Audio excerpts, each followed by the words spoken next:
자, 테드 창의 이 작품집에는 8개의 단편이 실려 있습니다. 첫 번째로 소개해드릴 이야기는 외모 지상주의에 관한 소고, 다큐멘터리라는 제목을 가지고 있습니다.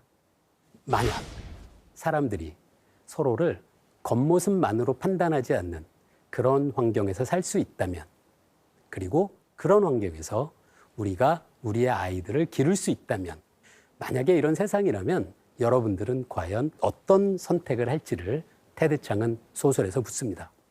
이 이야기는 부모님에 의해서 고등학생 때까지 일명 칼리라는 조치를 받은 다음에 다른 사람의 외모에 대해서는 아무런 감정적인 평가를 하지 않았던 타메라라는 젊은 여성의 인터뷰로 시작합니다.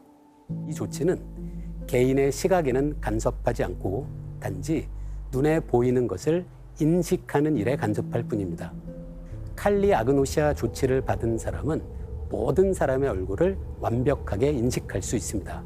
단지 이런 차이들에 대해 아무런 심미적 반응도 경험하지 않을 뿐입니다.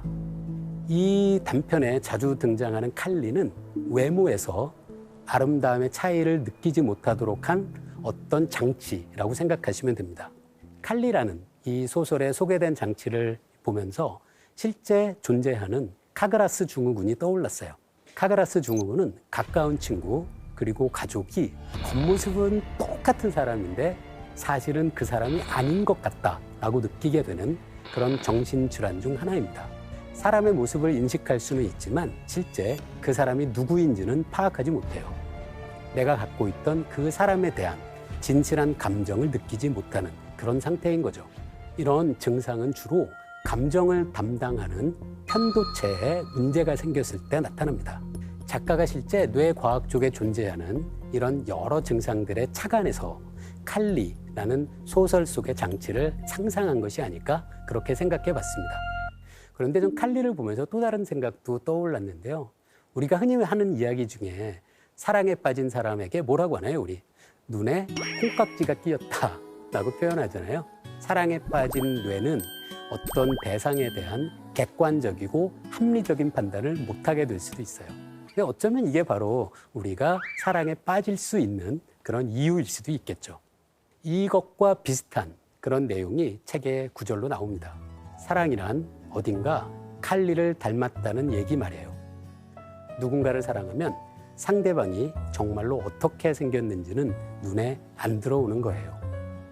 그런데 작가는 이 소설 속에 칼리라는 장치를 왜 상상하게 되었을까요? 이 이야기의 시작이 어떤 심리학 실험이었다고 작가가 말합니다. 가짜 대학 입학 원서 실험입니다. 이 실험은 우리가 다른 사람의 겉모습에 얼마나 큰 영향을 받는지를 보여주는 유명한 실험이죠. 공항의 빈 좌석에 대입 원서를 놓고 갑니다. 여러 대입 원서를 갖고 실험을 하면서 대입 원서마다 딱 하나만 바꿉니다. 바로 지원자의 사진이죠. 과연 대신 이 대학 입시 원서를 대학에 우송해 줄까? 자, 어떤 결과가 나왔을까요?